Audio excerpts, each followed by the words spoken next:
Assalamualaikum warahmatullahi wabarakatuh. Perkenalkan, saya dari kelompok 10, di antaranya Zakiyah, Nur Ajijah, dan Resti. Nah, di sini saya akan menjelaskan tentang pengertian etika ekonomi Islam.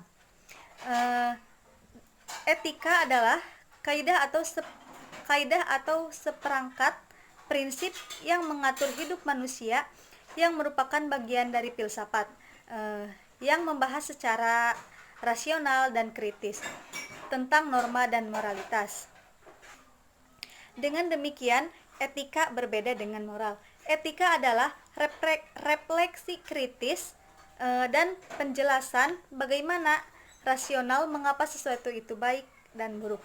Sedangkan norma adalah suatu perangkat dan nilai mengenai baik dan buruk. Maka dapat disimpulkan bahwasannya etika adalah prinsip yang mengatur manusia dalam berperilaku dan baik, kemudian berperilaku baik dalam nilai-nilai standar dan terhormat. Kemudian etika ekonomi Islam, ada beberapa syarat yang harus dilakukan menurut Kordowi, diantaranya akidah, sidik, patonah, amanah, tabligh, dan tidak melakukan praktek yang tidak sesuai dengan syariat Islam. Mungkin sekian presentasi dari saya. Mohon maaf apabila banyak kesalahan. Wassalamualaikum warahmatullahi wabarakatuh. Selanjutnya yaitu dalil-dalil etika ekonomi Islam. Yang pertama, Al-Quran Surat Al-Maidah ayat 58 yang artinya, hai orang-orang yang beriman, janganlah kamu haramkan yang baik yang telah Allah halalkan bagimu, dan janganlah melampaui batas.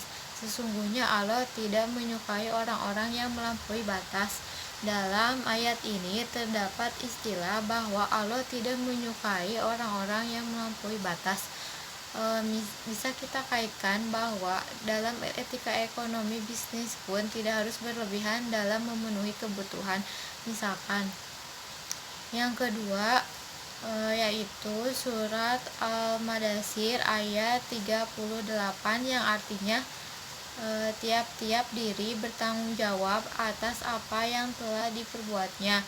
Hal ini mengarah pada bagaimana setiap individu menjalankan aktivitasnya, khususnya dalam hal memenuhi kebutuhannya, dengan bekerja dalam kejujuran, amanah, dan mengerti apa yang harus dilakukan, apa yang tidak harus dilakukan.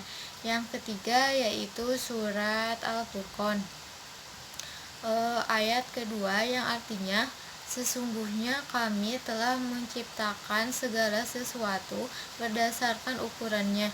Dapat dipahami bahwa pekerjaan tindakan seseorang sesuai dengan posisi menduduki posisinya.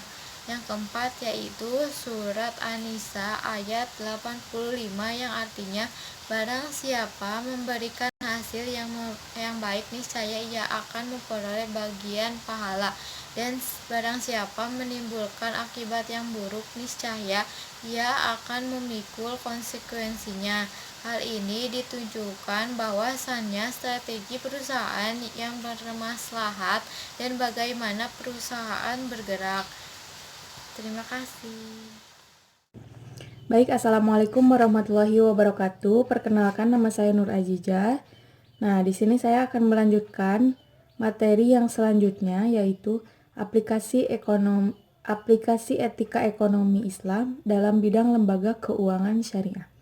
Nah, pertama kita harus mengetahui bahwasannya Rasulullah zaman dahulu telah menggunakan etika sesuai dengan syariat Islam pada bisnisnya. Nah, yang dipakai Rasulullah pada saat itu yaitu yang pertama, Rasulullah tidak melakukan jual beli barang yang haram atau barang yang diharamkan atau jasa yang diharamkan. Nah, yang selanjutnya, beretika dengan benar, amanah, dan jujur. Nah, jadi pada zaman dahulu itu dalam bidang perdagangan atau bisnis, Rasulullah selalu menerapkan kebenaran, kejujuran, dan keamanahan. Nah, yang selanjutnya yaitu Rasulullah menerapkan keadilan dan mengharamkan riba. Yang selanjutnya Rasulullah menerapkan kasih sayang dan haramnya monopoli. Nah, yang selanjutnya toleransi dan persaudaraan. Jadi Rasulullah pada zaman dahulu itu dalam bisnisnya itu menerapkan sistem toleransi dan adanya persaudaraan. Lembaga keuangan syariah pun sama halnya, bahwa kita harus mengikuti bagaimana etika Rasulullah SAW dalam berbisnis. Nah, pada zaman dahulu kan tidak ada yang namanya lembaga keuangan, perbankan, dan lain sebagainya. Ada 3 pilar utama ekonomi Islam, yaitu implementasi zakat, pelarangan riba, dan pelarangan maisir. Nah, bisa kita katakan bahwasannya penerapan etika ekonomi Islam ini merupakan pembeda antara lembaga keuangan syariah dengan lembaga keuangan konvensional, di mana lembaga keuangan syariah ini mengikuti dasar-dasar hukum sesuai dengan syariat Islam. Nah, kalau lembaga keuangan konvensional itu bisa dikatakan bahwasanya mereka hanya menginginkan keuntungan saja. Nah, di antara lembaga pendukung etika ekonomi Islam ini terdapat pada lembaga IDB, yaitu Islamic Development Bank. Ini dikatakan adalah lembaga keuangan internasional yang didirikan berdasarkan hasil deklarasi konferensi para menteri keuangan negara muslim yang dilaksanakan di Jeddah tahun 1973. Nah, lembaga ini bertujuan untuk mendorong kemajuan perkembangan ekonomi, sosial, juga komunitas muslim berdasarkan prinsip syariah Islam. Nah, berdasarkan surat edaran Bank Indonesia nomor 8/19/DPBS tahun 2006 tentang pedoman pengawasan syariah dan tata kelola pelaporan hasil pengawasan bagi Dewan Pengawas Syariah. Nah, DPS diwajibkan melakukan pengawasan terhadap penerapan prinsip etika bisnis Islam dalam lembaga keuangan syariah sebagai berikut. Nah, yang pertama yaitu dalam transaksi mudharabah. Nah, dalam transaksi mudharabah ada etika-etika tertentu, yaitu yang pertama, meneliti apakah pemberian informasi secara lengkap telah disampaikan oleh bank kepada nasabah baik secara tertulis maupun secara lisan mengenai persyaratan investasi mudharabah. Nah, yang selanjutnya yaitu menguji apakah perhitungan bagi hasil telah dilaksanakan sesuai dengan prinsip syariah. Nah, yang kedua yaitu transaksi musyarakah. Di sini ada etika tertentu, yaitu yang pertama, meneliti apakah pemberian informasi secara lengkap yang telah disampaikan oleh bank kepada nasabah, baik secara tertulis maupun lisan. Nah, ini sama yang tadi. Nah, selanjutnya menguji apakah perhitungan bagi hasil telah dilaksanakan sesuai dengan prinsip syariah. Nah, yang selanjutnya transaksi murabahah, yaitu yang pertama memastikan bahwa yang diperjualbelikan itu tidak diharamkan oleh syariat Islam. Yang keempat yaitu transaksi salam dan salam paralel. Nah, yang pertama, etika yang pertama yaitu yang pertama memastikan barang bahwa yang diperjualbelikan itu tidak diharamkan oleh syariat Islam seperti yang tadi. Nah, selanjutnya meneliti bahwa akad salam telah sesuai dengan fatwa DSN Majelis Ulama Indonesia tentang salam dan peraturan Bank Indonesia yang berlaku ataukah tidak sesuai.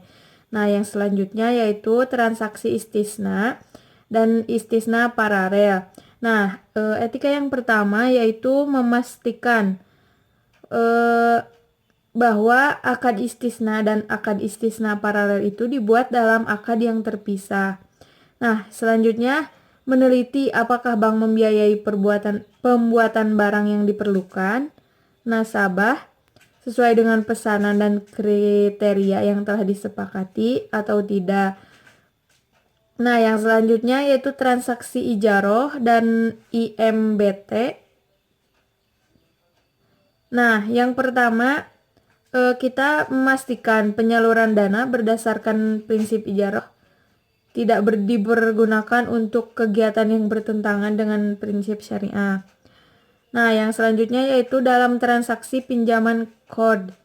Nah, etika yang pertama kita meneliti apakah pembiayaan yang diberikan berdasarkan prinsip kod benar-benar tidak digunakan untuk kegiatan yang bertentangan dengan prinsip syariah. Nah, yang selanjutnya meneliti bahwa nasabah yang terkena sanksi denda adalah nasabah yang benar-benar lalai, yaitu memiliki kemampuan secara ekonomi untuk membayar, namun sengaja menunda pembayaran tersebut. Nah, mungkin hanya itu yang bisa saya sampaikan. Yang lainnya tersedia di makalah, bisa dibaca oleh teman-teman. Nah, kemudian masih banyak etika-etika yang lain yang telah direalisasikan dalam lembaga keuangan syariah. Mungkin dicukupkan sekian materi presentasi dari kami kelompok 10, yaitu Aah Jakiyah, Nur Ajijah, dan Resti. Mohon maaf atas segala kesalahan dan kekurangan. Apabila banyak salah kata, mohon dimaafkan. Terima kasih, semoga bermanfaat. Wassalamualaikum warahmatullahi wabarakatuh. Mungkin dicukupkan sekian materi presentasi dari kami kelompok 10, yaitu Aah Jakiyah, Nur Ajijah, dan Resti.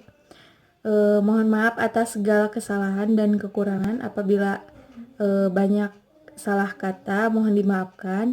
Terima kasih, semoga bermanfaat. Wassalamualaikum warahmatullahi wabarakatuh. Mungkin dicukupkan sekian materi presentasi dari kami kelompok 10, yaitu Aah Jakiyah, Nur Ajijah, dan Resti. Mohon maaf atas segala kesalahan dan kekurangan. Apabila banyak salah kata, mohon dimaafkan. Terima kasih, semoga bermanfaat. Wassalamualaikum warahmatullahi wabarakatuh.